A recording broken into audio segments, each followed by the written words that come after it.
ହେଉଛନ୍ତି ମୋ ଅଜା ମୋ ଜୀବନ। ମୋ ଅଜା ଦେହ ଖରାପ ବହୁତ ହେଇଥିଲା, ସେ ଚାଲିପାରୁନଥିଲେ। ଆମ ସମସ୍ତଙ୍କ ଚେଷ୍ଟା ଆଉ ଭଗବାନଙ୍କର ଆଶୀର୍ବାଦ ପାଇଁ ମୋ ଅଜା ଆଜି ଚାଲିପାରୁଛନ୍ତି।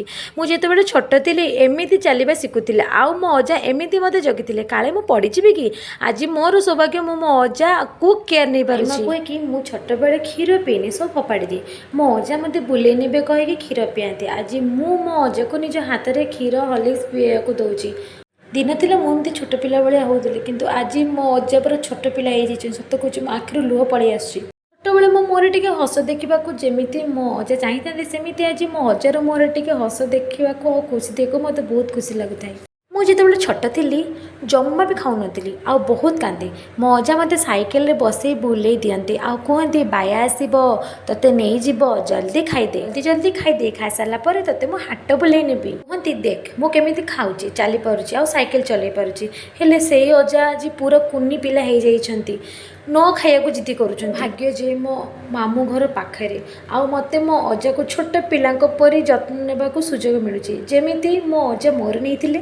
ଆଜି ବି ମୋ ଅଜାର ମନେ ଅଛି, ମୋତେ ସୁନପାମ୍ପୁଡ଼ି ଖାଇବାକୁ ବହୁତ ଭଲ ଲାଗେ। ମୁଁ ଯେତେବେଳେ ଆସେ ମୋ ଅଜା ମୋ ପାଇଁ ସୁନପାମ୍ପୁଡ଼ି ଡବା ଗୋଟେ ରଖିଯାଇଥାନ୍ତି। ତ କହୁଛି ଆଜ୍ଞା, ସେ ଛୋଟବେଳର ସ୍ମୃତି ଭାବିଲା ବେଳକୁ, ମୋ ଅଜା କଥା ଭାବିଲା ବେଳକୁ ଆଖିରେ ଲୁହ ପଳେଇ ଆସୁଛି। ମୋତେ ଯେତେବେଳେ ଜ୍ୱର ଥଣ୍ଡା ଜୋର ହେଇଯାଇଥାଏ, ମୋ ଅଜା ତାଙ୍କ ସାଇକେଲରେ ବସିକି ମୋତେ ମେଡ଼ିକାଲ ନେଇକି ଯାଆନ୍ତି। ଯଦି ମୋ ଜ୍ୱର ଭଲ ବି ନ ହୁଏ, ତାହେଲେ ମୋତେ ସକାଳ ପାଇଲା ବେଳକୁ ଗୁଣିଗାରେଡ଼ି ଝାଡ଼ିବା ପାଇଁ ବି ମଧ୍ୟ ନେଇଯାଆନ୍ତି। ଆଉ ରାତିରେ ମୋତେ କୁସୁମ ତେଲ ଦେଇ ଏମିତି ଗୋଡ଼ରେ ପୁରା ମାଲିସ କରିଦିଅନ୍ତି। ମୋର ଆଜି ବି ସେଇ କଥା ମନେ ପଡ଼ିଯାଉଛି। ଯେତେବେଳେ ମୋ ଅଜା ହଳ କରିବାକୁ ଯାଆନ୍ତି, ମୁଁ ଲଙ୍ଗଳ ଉପରେ ବସି ପଡ଼େ ଆଉ ମୋ ଅଜା ମୋତେ ବିଲକୁ ନେଇଯାଆନ୍ତି। ଆଉ ଯେତେବେଳେ ମୋ ଅଜା ଧାନ ପେଷିବାକୁ ନିଅନ୍ତି, ସାଇକେଲ ଉପରେ ଧାନ ବସ୍ତା ରଖିଥାନ୍ତି ଆଉ ମୁଁ ସେ ଧାନ ବସ୍ତା ଉପରେ ବସି ପଡ଼େ ଜିଦ୍ଦି କରେ ଯିବା ପାଇଁ, ଆଉ ମୋ ଅଜା ମୋତେ ନେଇଯାଆନ୍ତି ବୁଲେଇବାକୁ। ଆଉ ଆସିଲା ବେଳକୁ ହାଟରୁ ମୋ ପାଇଁ ଗୁଲୁଗୁଲା ନେଇ ଆସନ୍ତି। ହଁ ଆଜ୍ଞା, ସେ ସାଇକେଲ ଆଜି ବି ସ୍ମୃତି ହେଇକି ମୋ ମାମୁଁ ଘରେ ଅଛି। ମୁଁ ଛୋଟବେଳେ ମୋ ମାମୁଁ ଘରେ ବଢ଼ି ଆସିଛି। ସତ କହୁଛି ଆଜ୍ଞା, ମୋ ବାପା ବୋଉଠୁ ବି ଅଧିକ ମୋ ଅଜାଇ ମୋତେ ବହୁତ ଭଲ ପାଆନ୍ତି ଆଉ ବହୁତ ଯତ୍ନ ବି ନେଇଛନ୍ତି ମୋର। ମୋତେ ଟିକେ ନ ଦେଖିଲେ ମୋ ଅଜାଇ ରହିପାରନ୍ତିନି, ଆଉ ମୁଁ ବି ତାଙ୍କୁ ନ ଦେଖିଲେ ଜମା ବି ରହିପାରେନି। ମୁଁ ବଡ଼ ହେଇଛି ସତ, ହେଲେ ଆଜି ବି ମୁଁ ମୋ ଅଜାଇଙ୍କ ପାଖରେ ଛୋଟ କୁନି ପିଲା, ଆଉ ମୋ ଅଜାଇ ମୋ ପାଇଁ ଛୋଟ କୁନି ପିଲା। ଦୁନିଆର ସବୁ କିଛି ତୁଚ୍ଛ ପଡ଼ିଯିବ ମୋ ଅଜାର ଖୁସି ଆଗରେ। ମୁଁ ଭଗବାନଙ୍କ ପାଖରେ ପ୍ରାର୍ଥନା କରୁଛି, ମୋ ଅଜାଙ୍କର ଦେହ ବହୁତ ଜଲ୍ଦି ଭଲ କରିଦିଅନ୍ତୁ।